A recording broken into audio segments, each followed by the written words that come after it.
kapuso talaga yung may problema. Oh my God, Brent! Kapet! Galit na galit? Gustong manakit kay Dustin? Maghuhugas kamay po siya. Ayaw niya yung luto ni Ate Clang. Nawa lang naman po itong strategy na to para po sa weekly task po namin, kuya. So, Ang bilis, gagi. Third nomination night na ng Pinoy Big Brother. And mas lalong umiinit talaga or painit ng painit yung mga tagpo.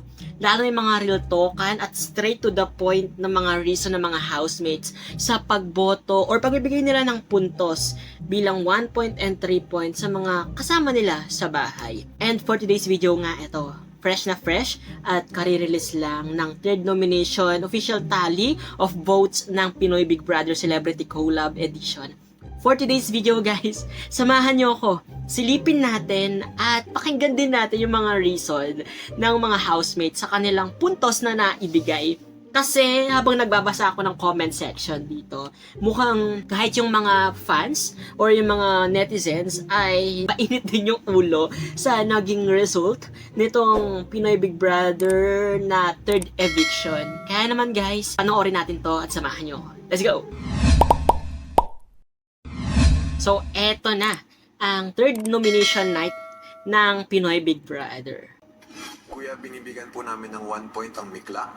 Okay, eto, Rusty ang unang nagbigay. Dahil nararamdaman po namin kay Mika na when it comes to situations and problems that could possibly affect her stay here, pilit niya pong hinihiwalay ang kanyang sarili, naghuhugas kamay po siya, na wala siyang alam or wala siyang gustong malaman, kahit may posibilidad na pwede siya. Taray! Straight to the point yung mga reason nila. And yung problem ng Rusty dito, specifically kay Mika, na parang, well, na-isolate ba talaga si Mika? Or hindi lang siya ganong sanay na mag-open up, di ba, sa tao? Like, yun yung reason niya sa, usually talaga, yun yung reason niya. Sa sitwasyon. Binibigyan po namin ng 1 point ang Millie.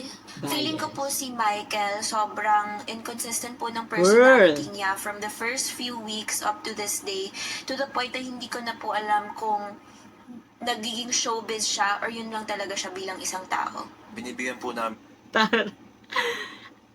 ang downside talaga nitong collab or yung duo ng PBB is that even though nabeto mang isave yung isa, pero dahil dun sa kaduo niya na medyo or may problem ka sa kaduo niya, mapipilitan ka talaga na i-vote sila as a team no?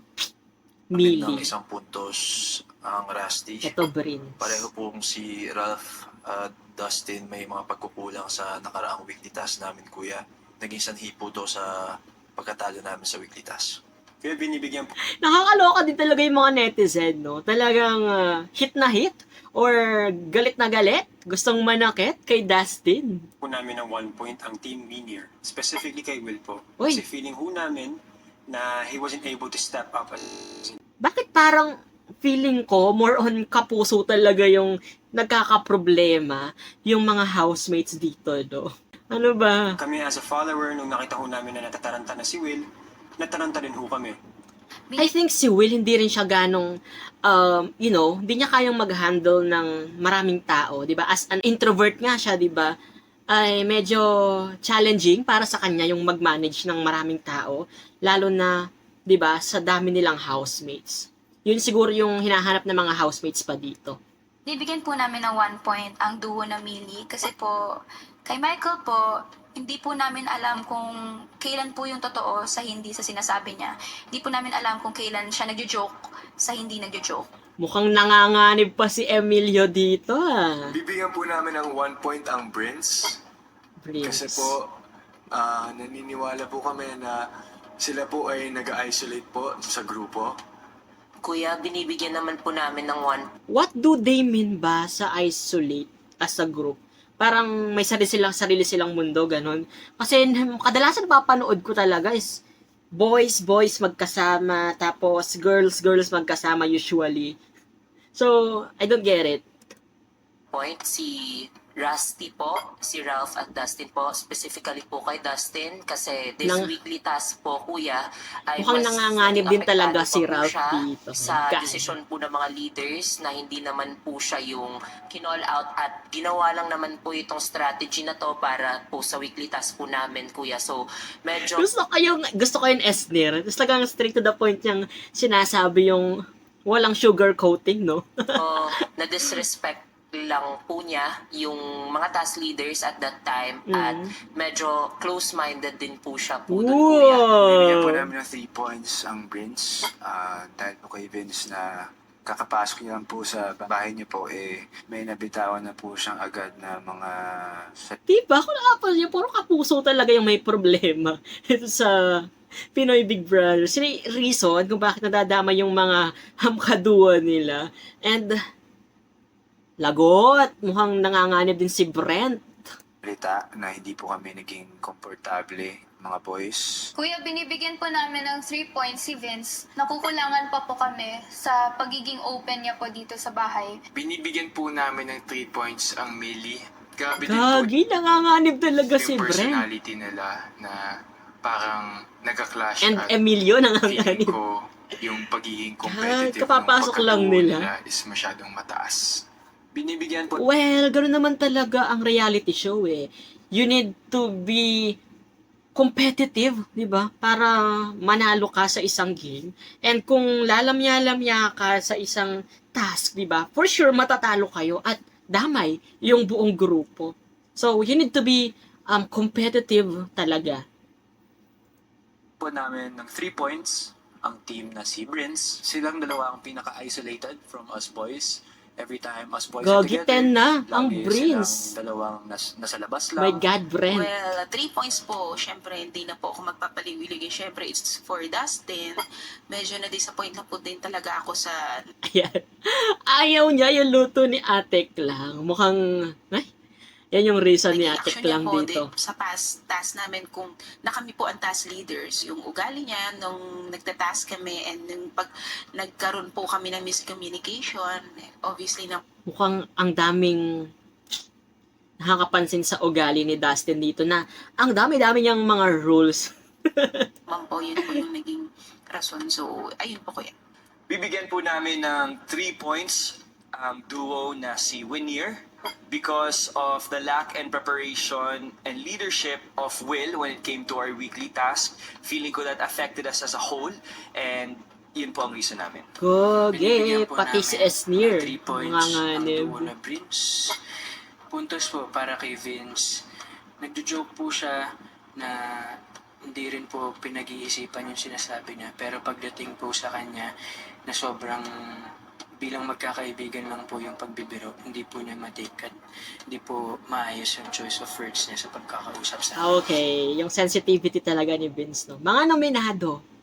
Oh my God, Brent, Kapet, Prince, and with 13, Millie, 5, Emilio, and Ralph, Rusty, 5. Sino kaya ang mga ma-evict ngayong linggo? Kayo guys, sino sa tingin nyo sa tatlong to? Prince, Millie, or Rusty? Sino bang mga karapat-dapat na umalis sa bahay ni Kuya? Let me know in the comment section. So that's it. Interesting. Grabe no, kahit na hindi deserve nung isang housemate na ma-evict or ma-nominate, pero dahil nga collab na ito at hindi na lang siya basta iisang tao pero katumbas na ng isang tao ay yung ka-collab mo, 'di ba? Kumbaga kung ma-evict man yung isang kapuso, syempre kailangan ma-evict din yung kapamilya. Nanganganib talaga ang mga kapamilya star this week. Dahil, di ba ako napapansin nyo, yung kadalasang reason ng mga housemates ay dahil sa ugali, dahil sa pakikisama, dahil sa attitude ng mga kapuso stars, no?